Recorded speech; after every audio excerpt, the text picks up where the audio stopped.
एक पाली था, पाली गवाला होता है, और पाली जो होता है वो बहुत दुखी हो लेता है।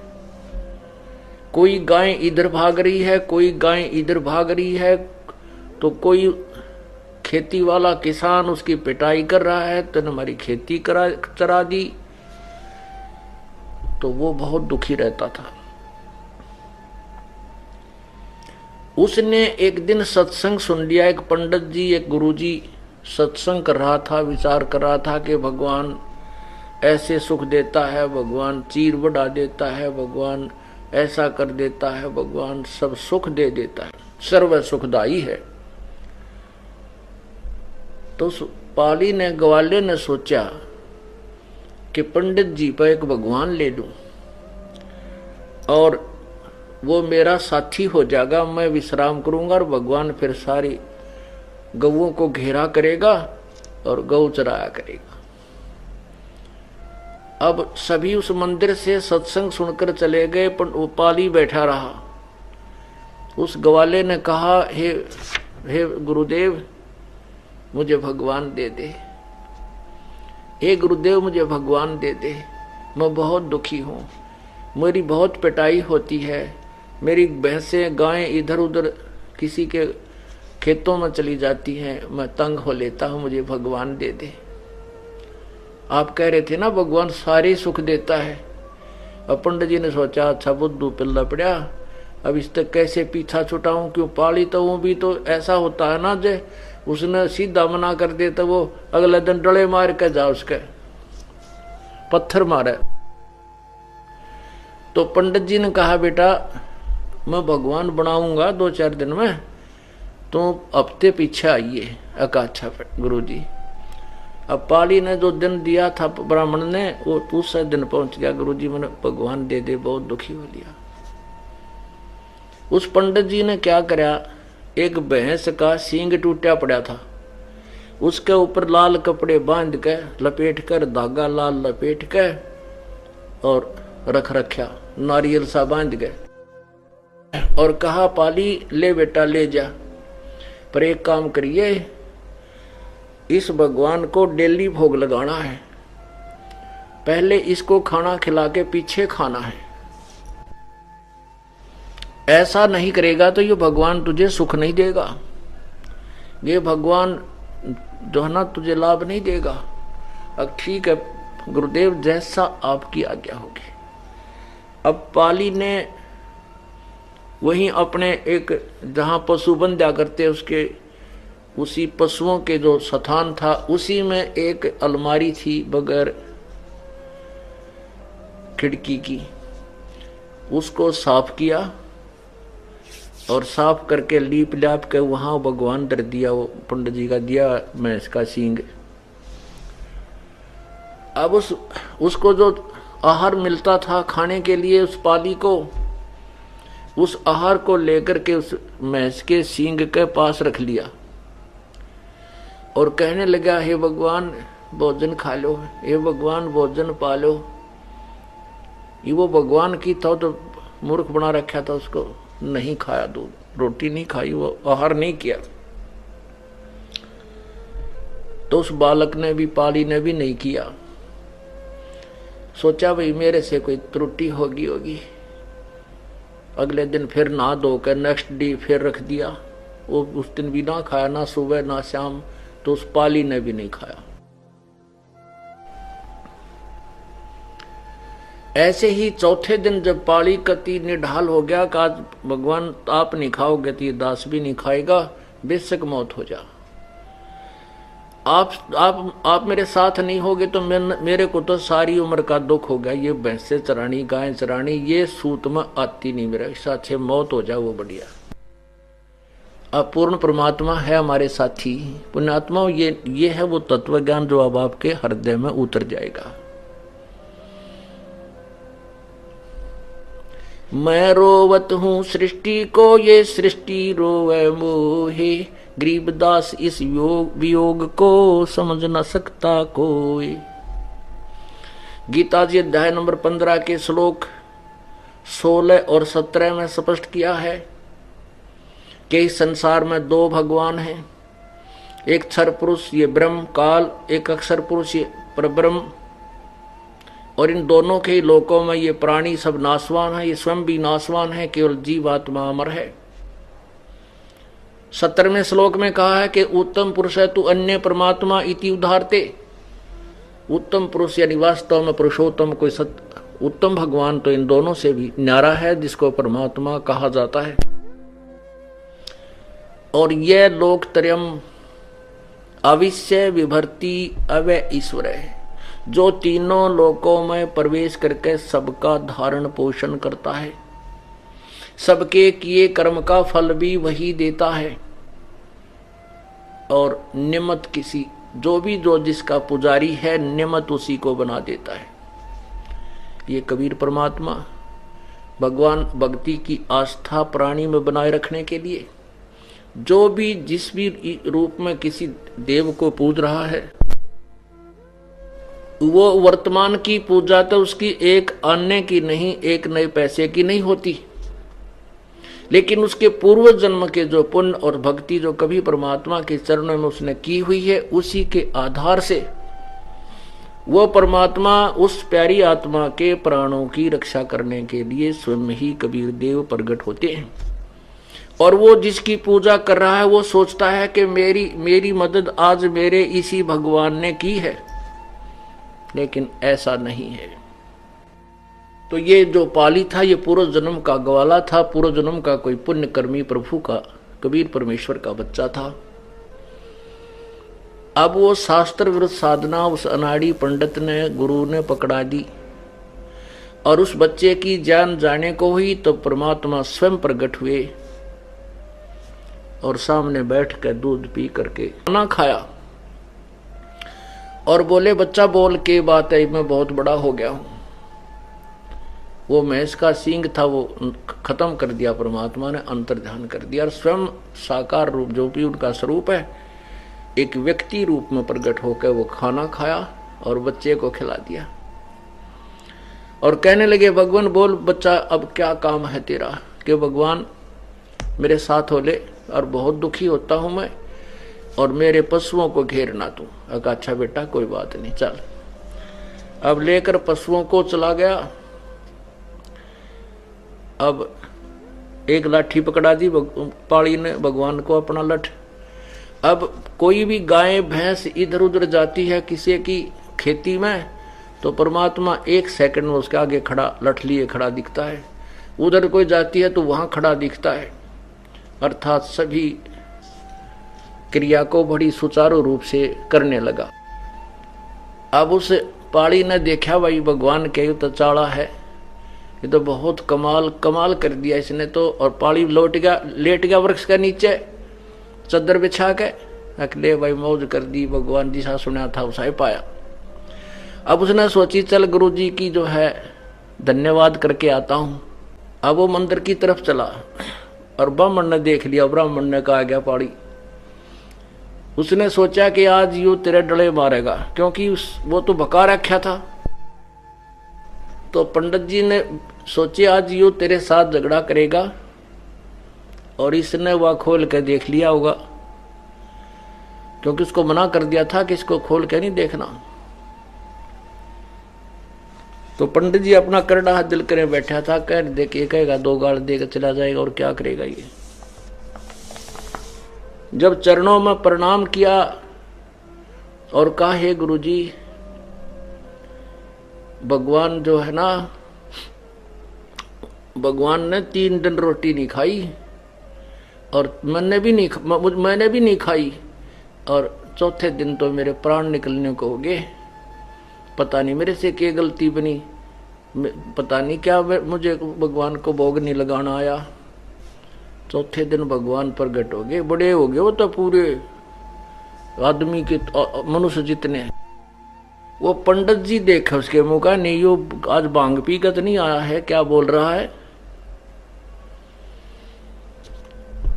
और भगवान ना पूरा सही काम कर रहे हैं, पूरा सुख दे दिया मेरे तथा सारे पशुओं को घेर लेता है। मैं थोड़ी देर देखा कि कहीं ये गड़बड़ तो नहीं कर देगा पिटाई वो मेरी, तो भगवान तो बहुत ही अच्छी तरह पशुओं को घेरता है। अब पंडित जी ने सोची कि भाई वो बालक है, झूठ भी ना बोलता, इसकी बात कुछ ऐसी लग रही है, भोली भाली, झूठ तो नहीं बोल रहा। कहने के बच्चा वो भगवान कहाँ है कि चाल दिखाऊं? खेत में, वहां देख, वो वहां मेरे पशुओं को घेर रहा है। अब चल मुझे दिखा। वहां जाकर देखा, पंडित जी ने तो लठ लठ दिखा, भगवान ना दिखाई दे, क्योंकि निर्भाग आदमी को थोड़ा दिखा अगर वो तो बकाया कर था, मंदिर में बैठ कर दुनिया को ठग रहा था, तो उसने तो वो लठ लठ दिखा, लाठी लाठी, भगवान दिखाई नहीं दे रहा। तो पंडित जी कहता है कि कहाँ है बेटा भगवान? कि वो दिखता नहीं, वो सामने लाठी लिए खड़ा, वो कभी लाठी इधर जाती दिखा, कभी लाठी इधर आती दिखा। पंडित जी का पसीने आ गए। यूं तो भाई कोई प्रेत परात दिखा है, कोई जंद सिद्ध कर लिया हो गया इसका। तो कहने लगे बेटा मुझे तो दिखाई नहीं देता।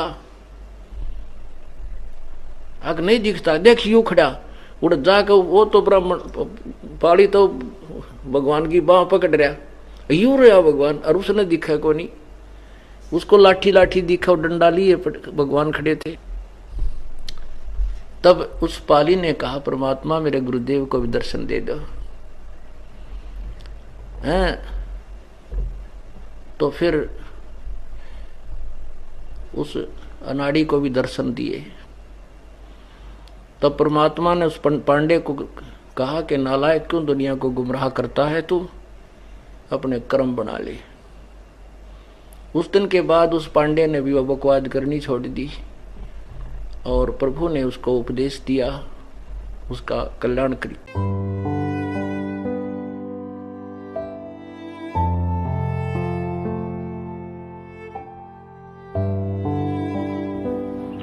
सहारनपुर के अंदर एक विशेष स्थान है अपने परमात्मा का, और एक बहुत ही अनमोल उदाहरण है। संत गरीबदास जी, जिनको कबीर परमेश्वर प्राप्त हुए थे, मिले थे छुडानी गांव में। सतलोक से चलकर वो परमेश्वर आए थे। और गरीबदास जी गांव छुडानी, जिला झज्जर, हरियाणा, भारतवर्ष की भूमि पर सन 1717 में उनका जन्म हुआ था गरीबदास जी का। जब 10 वर्ष के हो चुके थे, वो गौओं के पाली गवाले थे खेतों में, वहां परमेश्वर आकर मिले थे। उसके बाद परमात्मा ने उनको साक्षात्कार कराया और अपना सतलोक दिखाया, जहां परमेश्वर रहते हैं, जहां से हम बिछुड़कर आए हुए हैं। तो आगे चल के गरीबदास जी ने परमात्मा कबीर जी की महिमा कलम तोड़ आंखों देखा हाल पूरा लिखा हुआ है, जिसको ग्रंथ सदग्रंथ साहिब हम बोलते हैं, जिनका ये पाठ चल रहा था 3 दिन उस अमरवाणी का। तो गरीबदास जी द्वारा लिखवाई गई वो वाणी है। तो गरीबदास जी का एक शिष्य था, भूमड़ सैनी नाम का एक भक्त, सहारनपुर का, कहीं अपनी रिश्तेदारी में गया हुआ था। वहां गरीबदास जी सत्संग कर रहे थे। उस पुण्यात्मा ने सत्संग सुन लिया और गरीबदास जी से उपदेश ले लिया। गरीबदास जी से उपदेश ले लिया। फिर वो छुडानी जाने लग गए, जहां गरीबदास जी प्रत्येक पूर्णवासी को सत्संग किया करते थे।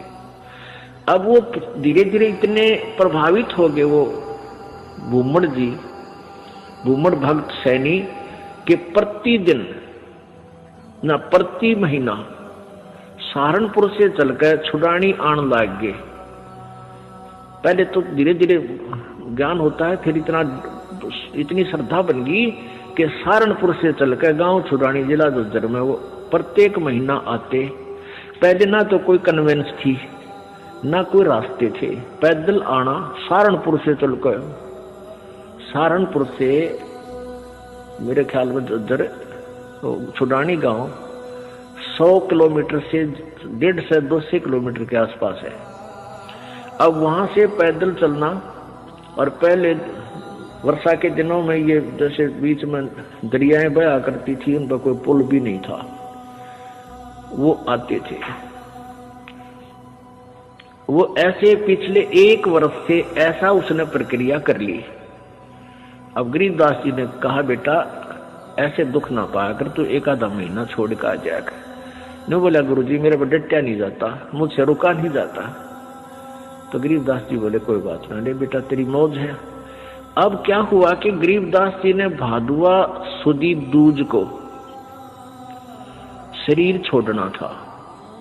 उससे पहले उस भगत से कह दिया बेटा अब तू यहां मत आना, ये मेरा ऑर्डर है, आज के बाद यहां नहीं आएगा। अब घूमड़ रोने लग गया, घूमड़ भगत रोने लग गया, काफी रोता रहा कि गुरुजी ने ये बड़ा आदेश दिया, क्या बात है, मेरे से कोई त्रुटि बन गई, कोई गलती होगी मेरे से। परमात्मा गरीबदास जी बोले बेटा क्यों रो रहा है? कि जी यूं रो रहा हूं, मुझदास से कोई गलती तो नहीं बन गई, आपने यहाँ न आने का, आपके दर्शन ना करने का आदेश दे दिया। परमात्मा ने कहा, गरीबदास जी ने कहा कि दर्शन ना करने का आदेश नहीं दिया मैंने, यहाँ न आने का आदेश दिया है। मैं तेरे पास वहीं आऊंगा बेटा। बालक मैंने शादी कर दी, 4 लड़के थे, 2 लड़की गरीबदास जी के पास संतान थी। लड़कियों ने शादी नहीं करवाई, ब्याह नहीं करवाया था, वो आजीवन ब्रह्मचारी रही थी अपनी भक्ति की। 4 बच्चों का ब्याह कर दिया। अब मैं फ्री हूं बेटा, वहां आऊंगा तेरे पास, और तेरा बाग है बताते हैं, अच्छा आकाश जी आपकी दया है, आपकी कृपा से तो सब कुछ हो रहा है। तो भाई उस बाग में मेरी एक झोपड़ी डाल दिए बेटा, मैं भी अपना भजन करूंगा और तेरे को सेवा दर्शन हो जाएंगे। तो बड़ा खुश होया और वापस चला गया। अब इंतजार कर रहा है, गुरुजी आए नहीं। उधर क्या हुआ, गरीबदास जी ने वो शरीर छोड़ दिया भादुआ सुदी दूज को सन 1778 में। तो 6 महीने हो गए। अब घूमड़ वहां रोए जैसे धर्मदास जी रोया करते तरफ में, और इतना बुरा हाल हो गया, हे भगवान क्या हो गया। और उधर से उसका बाग सूख गया, बाग कति सारे में कीड़ा लाग के कति सारा सूख गया। उसने सोची भाई मेरे भगवत जरूर अवश्य गलती बनी है, जब गुरुदेव ने मुझे वहां दर्शन करने की मनाही कर दी, और इधर से यहाँ मेरा बाग सूख गया। अपने आप को कोस रहा है, अपने अवगुणों को ढूंढ रहा है, मैंने कौन सी गलती ऐसी कर दी जो गुरुजी रूस के मेरे थे। तो 6 महीने रोता रहा। बसंत पंचमी के दिन गरीबदास जी भादुआ में शरीर छोड़ गए। बसंत पंचमी के दिन उसी शरीर में 61 साल की आयु के शरीर में, और वह भूमड़ के घर पे जाकर सच्चाई बोल दी। अब भूमड़ चरणों में पड़कर खूब रोया, है भगवान मन तेने सोच ली थी कि मेरे से कोई गलती बन गई, गुरुदेव आप रुष्ट हो गया, पाए कोई ना। गरीबदास जी बोले भाई कोई बात ना बेटा, थोड़ा सा लेट हो गया, मैंने काम हो गया था। और भाई मेरा जो ना उस बाग में झोपड़ी डाल दे, जो तेरे बाग है ना, यहाँ घर में तो मैं नहीं रह पाऊंगा, वहां के एकांत में भजन कराया करूंगा। तो भूमड़ बोला महाराज जी वहां तो बाग तो सूख गया। गरीबदास जी बोले सूख के बाग में झोपड़ी डाल दे मेरी, कोई बात नहीं। अब गुरु जी की आज्ञा पाकर उसने वहां एक झोपड़ी, एक हट बना दी फूस फास डाल के। हफ्ते पाछे वो सारा बाग हरा भरा हो गया। गरीबदास जी वहां बैठते ही सारा नगर देखने आया, वो पूरा शहर देख, छोटा गांव था जब जो शहर बरवाड़ा जितना, सहारनपुर, यानी 200 वर्ष पहले की बात है। तो सारा गांव नगर देखना यार, बहुत से उस चमत्कार से भाई भूमड़ कहे मेरे ये गुरुजी हैं जिनकी मैं रोज महिमा गाया करता था, ये बड़े सिद्धि युक्त हैं, बड़े पहुंचे हुए महात्मा हैं। और भाई बहुत से मुसलमान और हिंदू गरीबदास जी के शिष्य वहां हो गए। अब क्या बात है कि वहां ये दास क्या बताना चाहता था, एक सिद्धि वो चोले धारे, एक सिद्धि नी तत्व विचारे। वहां एक लाल दास नाम का सिद्ध पुरुष था, उसका भी जहां गरीबदास जी का आश्रम बना हुआ छोटा सा, जहां उन्होंने दोबारा शरीर छोड़ा था, उसके साथ में ही 300-400 फुट की दूरी पर लाल दास जी का बहुत बड़ा मंदिर बना रखे है। वो शिव विष्णु पुजारी था। अब क्या हुआ कि वहां 35 वर्ष तक गरीबदास जी उसी रूप में रहे। हिंदू और मुसलमान दोनों ही गरीबदास जी के शिष्य बने, क्योंकि ये ज्ञान ही एकता उपजाने का है। उनका ऐसा ज्ञान है कबीर जी का। तो वहाँ शहर सहारनपुर शहर के अंदर एक आश्रम बना हुआ है, भूमड़ का पूरा घर था, वो उसका संतान नहीं थी। परमात्मा ने उसका कल्याण करना था, इसलिए उसको झंझट में फंसाया नहीं, तो उसने सारा ही अपना घर भी आश्रम के रूप में बना दिया था। आज भी वहां विद्यमान है। गरीबदास जी की परंपरा का एक आधा कोई भक्त वहां रह रहा है, ये दास देख के आया था। तो वहां 35 वर्ष की आयु के बाद शरीर छोड़ दिया, तो वहां उस बाग के अंदर ही उस शव को अंतिम संस्कार वहां दफना रखा है वो शरीर। तो अब क्या हुआ, जब शरीर छोड़ दिया गरीबदास जी ने, यानी शरीर त्याग दिया वहां पे, तो वहां काफी भक्त शेष हो गए थे। तो उन्होंने सोचा भी छुड़ानी वाले जो इनके वंशज हैं, गरीबदास जी के बच्चे हैं, संतान है, उनसे पता करके आओ कि महाराज जी के शरीर को यहाँ लावा या वहीं अंतिम संस्कार कर दे। 2 घोड़ियों पर 2 व्यक्ति सहारनपुर से चले, छुड़ानी आए। तो उनसे कहा कि भाई ऐसे ऐसे गुरुजी ने शरीर त्याग दिया है, महाराज गरीबदास जी ने, यानी आपके दादा ने, दादा ने, पिताजी ने, जैसे भी उनके नेक थे, तो सहारनपुर में, और आप बताओ क्या करना, हमको यहाँ कहो तो यहाँ लाए, कोई बैलगाड़ी में डाल के, और या ये कहो कि वही अंतिम संस्कार कर दे, तो वो आप साथ चलो हमारे, उनका अंतिम संस्कार कर देते हैं। गांव वाले कहते हैं, भाई तुम क्या कहने लगे, वो उनके गरीबदास जी के वंशज यानी पोता पोती बेटा बेटी कहने लगे कि क्या कह रहे हो भगता पर, गरीबदास जी यानी गुरु महाराज तो 35 वर्ष पहले शरीर छोड़ गया था, और ये इनकी यादगार बना रखी। छुड़ानी में एक छतरी बना रखी है, छतरी साहब बोलना उसको, जहाँ गरीबदास जी के शरीर का अंतिम संस्कार करा था, वो एक यादगार बना रखी है। वो छोटी सी थी, अब तो बहुत बड़ा मंदिर गाड़ दिया इन्हें। एक छोटी सी थी, जैसे आम यादगार सी बना देते हैं, ज्यादा से ज्यादा 10 फुट 5-7 फुट की ऊंची और 10 बाई 10 फुट चौड़ी। वो आज भी नौके में विद्यमान है, जो ओरिजिनल है। उसके बाद उसके ऊपर और कुछ बना दिया, तो सारे गवाही के दे, और वो नौके ना भाई महाराज जी तो वहां शरीर छोड़ रखा है सहारनपुर में। तो उनका ना यकीन होया, 2 व्यक्ति घोड़े पर सवार होकर वहां से घोड़े लेकर और फिर वहां पहुंचे। वहां जाकर देखा जो कहते शरीर, और वही गरीबदास जी वहां शरीर छोड़ रखे। तो छुड़ानी वाले बोले, भाई इनकी लीला तो अपरंपार है, यही अंतिम संस्कार कर दो, वहां तो पहले हो चुका है। तो वो वही अंतिम संस्कार यानी नीचे एज इट इज शरीर दफना दिया, ऊपर यादगार बना रखे। ये दास वहां गया सन 1998 में, तो वहां देखा, यही बिल्कुल क्लियर देखने के लिए सच्चाई है या कैसा है, बिल्कुल सच्चाई पाई। और वहां विराजमान एक लेडी संत थी, उसने बताई कि जी ऐसे ऐसे सारी कहानी सत्य है। उनके समय का वहां एक पलंग भी है जिस पर गरीबदास जी विश्राम किया करते थे। वहां ग्रंथ साहब भी यही लिखा हुआ था, हस्तलिखित उनके पास विद्यमान है। फिर वो देखा जा करके वो बाग में जहां उनका अंतिम संस्कार किया था, तो वो यादगार जो बना रखी थी वो लगभग 150 वर्ष पुरानी होकर के जीर्ण शीर्ण सी भरी थी। तो हमने उनसे कहा कि आपकी आज्ञा हो तो हम इसको दोबारा रिकंस्ट्रक्ट कर जाए, ना तो पड़ेगी को गिर के किसी चोट लगेगी, को दर्शक होगा। तो वो कहने लगे जी ऐसे कर दो।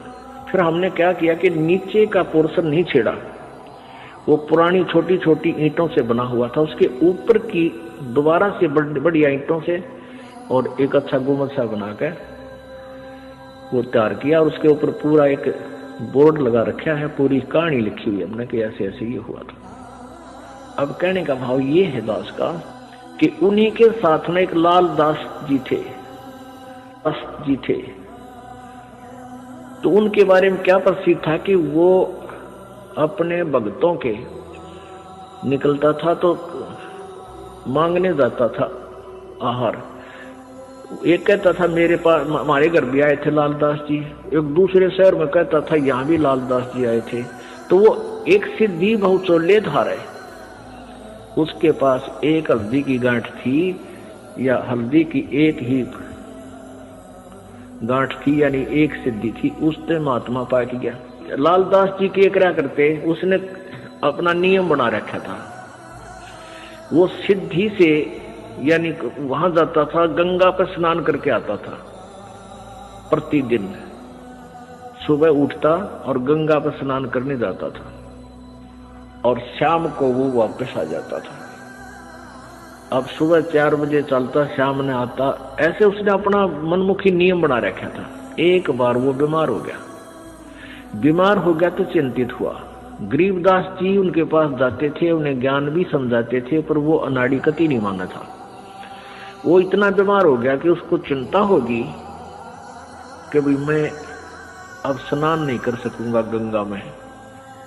तो गरीबदास जी उसको चिंतित देखकर कहने लगे, भाई चिंता ना करे, सवेरे गंगा यहीं आ जाएगी तेरे आसपास ही।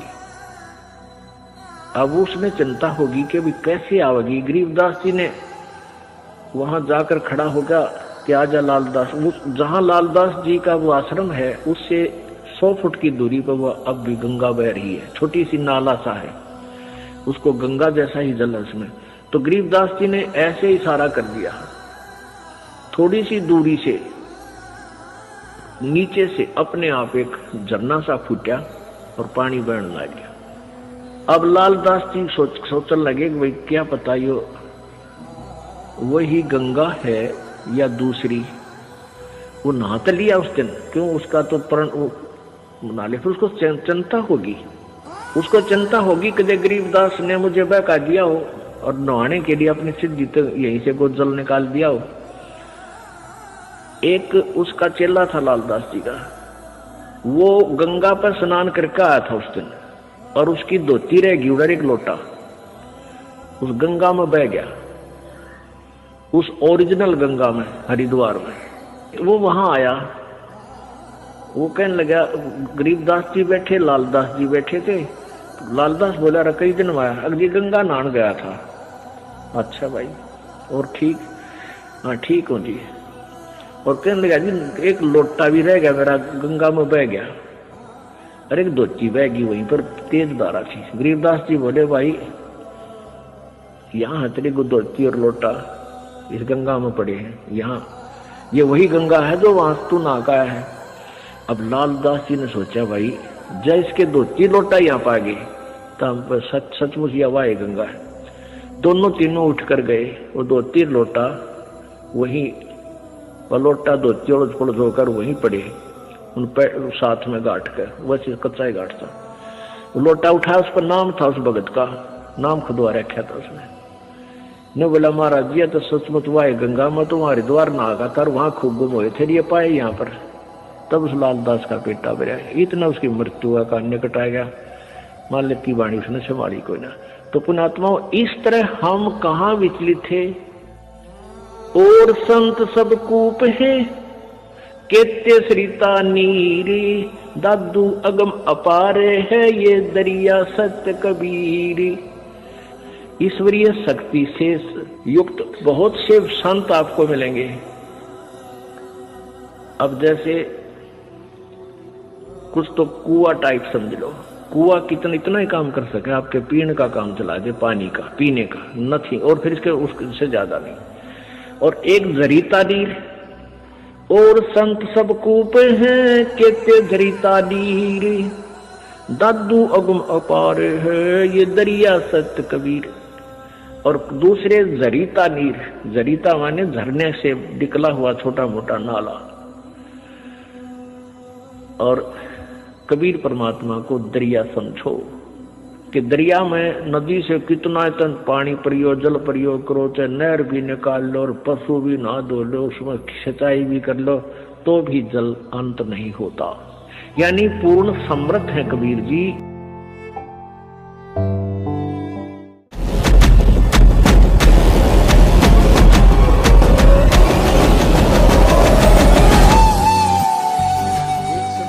गांव में एक सेठ रहता था और उसने अपने गुरुजी से जो ज्ञान प्राप्त किया था उससे ये पता लग गया था कि भाई अब ये व्यवसायिक जो लोग होते हैं ये इन्हें देखा करें कि भाई कहाँ मुझे लाभ होगा, इन मोक्ष से कोई लेना देना नहीं होता। तो उसने ये पता पूछ लिया अपने गुरु जी से जब सत्संग कर रहे थे, फिर बाद में पूछा कि गुरु जी, यूं कहते हैं कि जैसे इस जन्म में किसी ने किसी से पैसा ले लिया और वो नहीं दे सका, तो अगले जन्म में वो 1000 गुना करके वापस देना पड़ेगा। हाँ बेटा, ऐसा ही होता है। तो उस लाला जी ने क्या कराया, अपना बोर्ड लगा दिया दुकान के आगे कि अभी कर्ज ले जाओ, जिसने कर्जा चाहिए। किसी ने लोन चाहिए ले सकता है, लेकिन अगले जन्म में लूंगा, इस जन्म में लूं कोई ना। अब ये जो पैसे के पुजारी होते हैं, ये इसे इतनी गिरजन की वृत्ति बताते हैं। एक लाला जी मर गया, यम के दूत पकड़ के ले गए, उससे पूछने लगे, भाई तेरे को पहले स्वर्ग में भेजा या नरक में, क्योंकि तेरे इतने पुण्य इतने पाप। नो बोला दोनों के बीच में बिठा दे, नो उनके भी आओगे गा कर, नरक वाले भी आओगे, दोनों के बीच में बिठा दो मैंने। यानी वहां भी अपने बिजनेस पॉइंट व्यू से ही सोचा उसने। तो इसी दृष्टिकोण से उस लाला जी ने अपने गेट पर ये बोर्ड लगा रखा था कि अभी इस जन्म जो कोई लोन लेगा तो अगले जन्म में लूंगा उससे। 2 ठग थे, उन्होंने वो बोर्ड पढ़ लिया। वो चले थे चोरी चारी करने, उन्होंने बोर्ड पढ़ लिया। उन्होंने बतलाया, रही साहब मूर्ख, हमने तो पहली बार देखे, मेंटल तो नहीं है। अब उससे बात करी, भाई लाला जी हमने 200 रुपये कर्ज दे दे। बोले ले ले भाई। वो पक्का करे थे, वो कहने लगे, भाई देखा हम तो जल्दी देवांगे, व्यवहार के पक्के आदमी है। वो कहने लगा, ना भाई मैं तो अगले जन्म में लूंगा। अब उन्होंने फिर पक्का कर, करना भाई हम तो 6 महीने के भीतर तेरे वापस दे देंगे ब्याज रुपया। वो बोला, ये ब्याज लूंगा और अगले जन्म में लूंगा, ना तो जाओ। तो उन्होंने सोचा, अच्छा भाई ले अगले जन्म में ले। उन तक ठगना था ही वो। उन दोनों ने अपने 200 रुपये या जैसा भी 100 या 500 लिए और दरे गठड़ी में चल पड़े। आगे वो चलते जा रहे थे। एक गांव के बाहर एक तेली का घर था। पहले तेली होते थे, कोल्हू चला करते थे बैल से, और उसमें सरसों पीड़ा करते थे और तेल बनाते थे। उस तेली के आंगन में कोल्हू लग रहा था। एक बैल तो चल रहा था, कोल्हू चला रहा था, एक वहां खड़ा था, पेड़ से बांध रखा था। तेली किसी कामवश गांव में गया हुआ था। वो दोनों वहां रुक एक जलपान कर ले, पानी पी लेते हैं। उन्होंने पानी पिया तो दोनों बैल बतलावे थे, आपस में बातें कर रहे थे। अब जो बैल चल रहा था उसमें कोल्हू में, उसने पूछा जो बैल खड़ा था कि भी तेरा कितना लेन देन इस तेली के साथ बचा है। अब वो खड़ा बैल कह रहा है कि अभी कल जो है ना एक व्यक्ति आएगा और मुझे इससे मोल ले जाएगा 200 या 400 रुपए में। वो उस तेली का वो इतने पैसे मांगता है, और वो जो मुझे लेने आएगा वो मेरे 1200 रुपए मांगता है। उसके सारा हिसाब किताब लाकर 1200 रुपए ब्याज ब्यूज के हो रहे हैं। और वो फिर क्या होगा, मुझे यहां से ले जाएगा। आगे एक राजा ने हाथियों का युद्ध करवा रखा होगा, आपस में भिड़ंत, और उसमें इनाम रखा होगा, 12 रुपए का रखा हुआ है। मुझे वो ले जाएंगे तो उनका वो तमाशा देखने लग जाएंगे, हाथियों के झगड़े लड़ाई को, और मैं उस हाथी को हरा दूंगा जिसने सबको पराजित कर दिया होगा, और फिर मुझे 1200 रुपये का इनाम मिलेगा मेरे उस मालिक को, तो यहाँ से ले जाएगा। मेरी मृत्यु हो जाएगी, मेरा उसका हिसाब बराबर हो जाएगा। भाई मैंने पिछले जन्म में उससे जो ना 20 रुपये लिए थे, आज वो 1200 हो गए।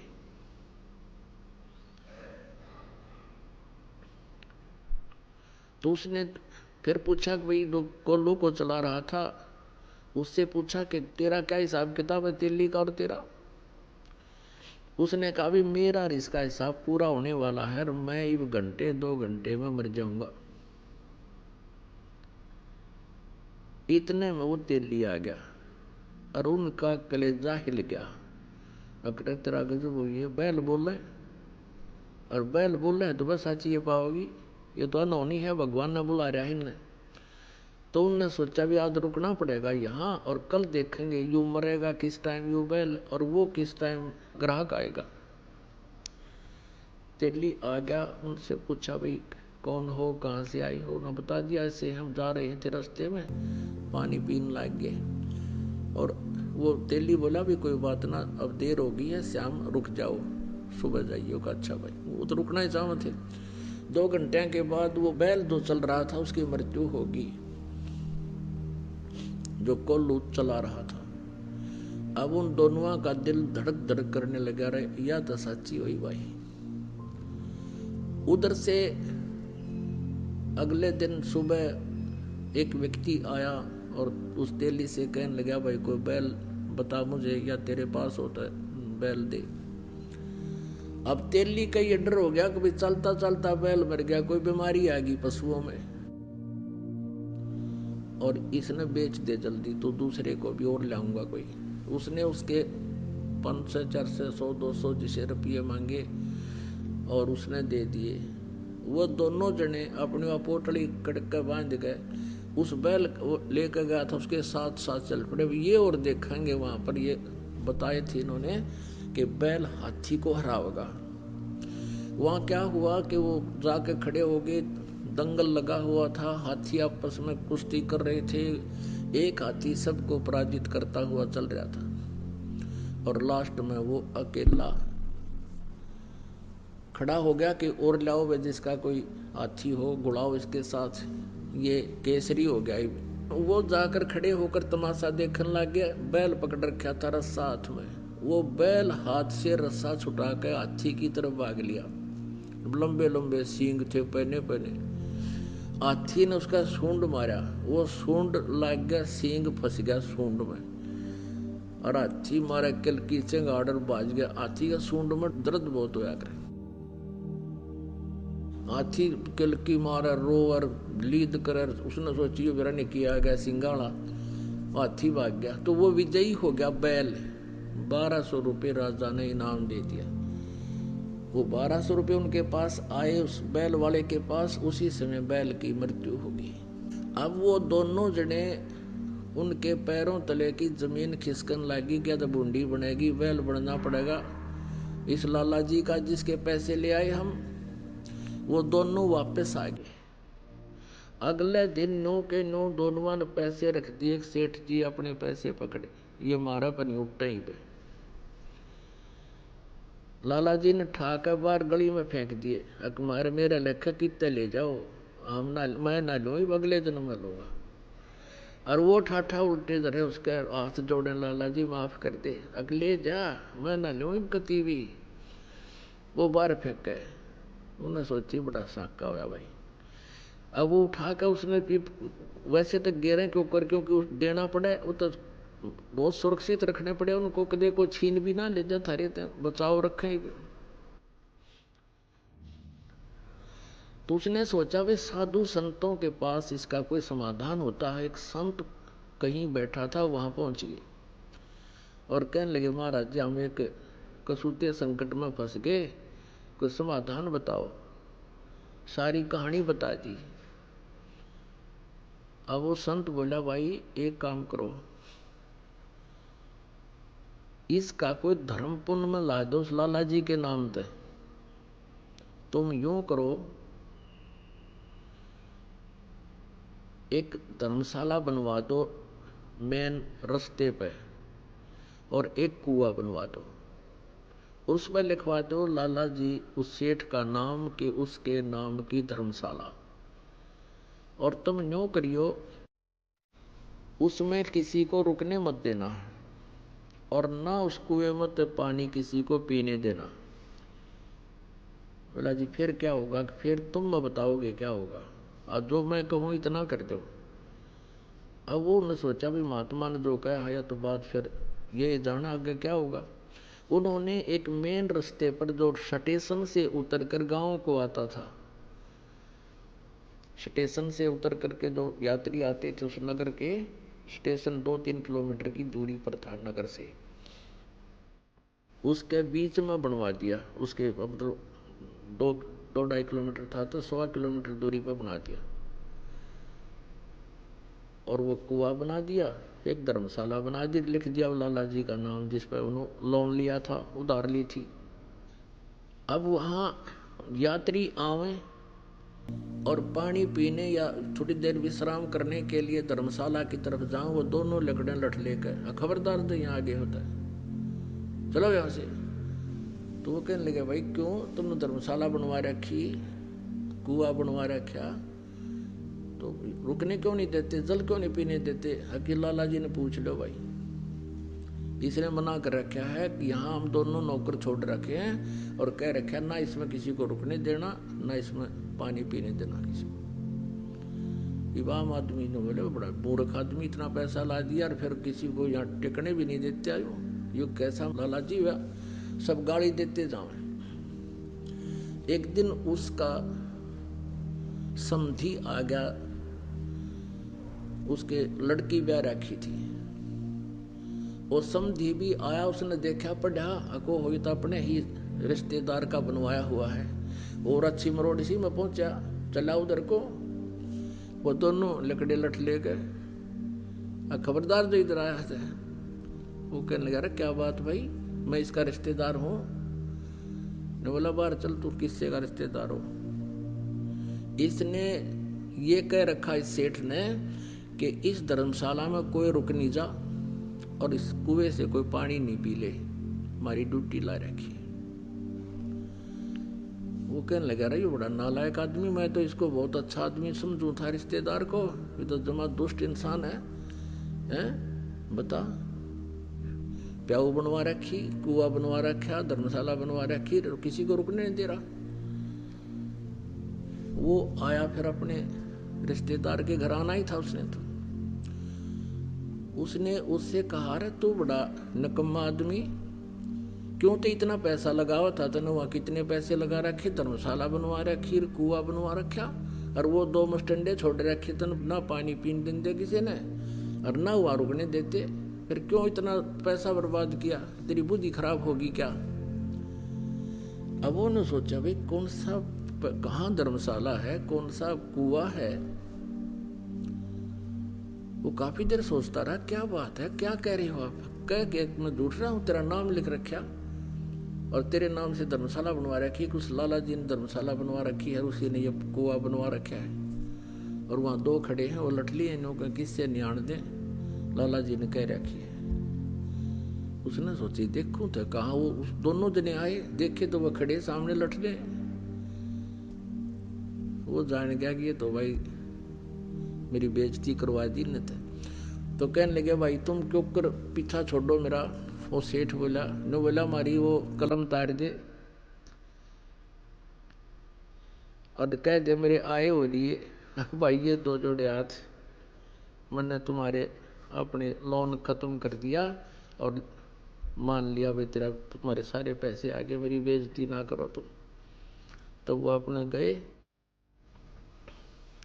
और फिर मजदूरी करके अपना गुजारा किया, साधु संतों से उपदेश लिया, भक्ति की, कल्याण करवाया। तो पुण्यात्माओं ये सत्कर मान लेना, भले ही आपको एक दंत कथा लगे लेकिन ये आपके हृदय में उतर जानी चाहिए। आज क्या हालत है जीव की। तो इस प्रकार जब अध्यात्म ज्ञान हो जाएगा आपको, आप ये गलती नहीं कर सकते।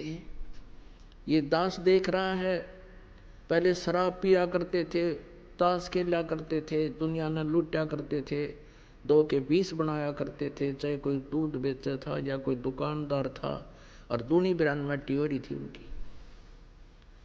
और आज वो प्राणी ही, किसी का 10 रुपये आ जाते हैं ना घर दे काम वापस। एक बहन बता रही थी कि मैंने एक लाला जी से कपड़ा लिया, उसने रेट बताया, कम बत्ती करके जो हमारा फाइनल रेट हुआ वो 200 रुपये का हुआ। और मैंने उसको 1000 का नोट दे दिया, उसने मेरे को 1250 रुपये वापस दे दिए, क्यों करके उसका धोखा लगा। तो मैंने उस टाइम तो ध्यान रहा नहीं, और घर आके देखा कि मैं तो इतना का सामान लाई और इतना पैसा मेरे पास, ये फालतू आ गया सेठ का। अगले दिन गई और उसके वापस पैसे दिए उसने, जितने भी वो फालतू थे। उसके मुंह का नहीं देखे, ए बेटी तू तो देवी उतर रही है, यहाँ तो ठा ले जा, वापस देने की बात दूर से। जब दाव लग जाता कि मैं और भी ठा ले जा लोग, और तू वापस देने आ गई, मेरा तो याद भी ना थे। तो पुण्यात्माओं, इस प्रकार फिर आप के पास किसी का एक नया पैसा भी हजम नहीं हो सकता। आत्मा नहीं मानना आपकी, क्योंकि इसको पता है फिर के दुर्गति होगी और कैसे पूरे करने पड़ेंगे। गधा बनकर कुम्हार के घर पे ये प्राणी उसके पूरे करेगा, और फिर कितना कष्ट उसके ऊपर से गुजरेगा वही जाने। तो पुण्यात्माओं, परमात्मा कहते हैं अपनी महिमा बताने के लिए कि तुमने उस दरगाह का मैल नहीं देखा और धर्मराज के तिल तिल का लेखा।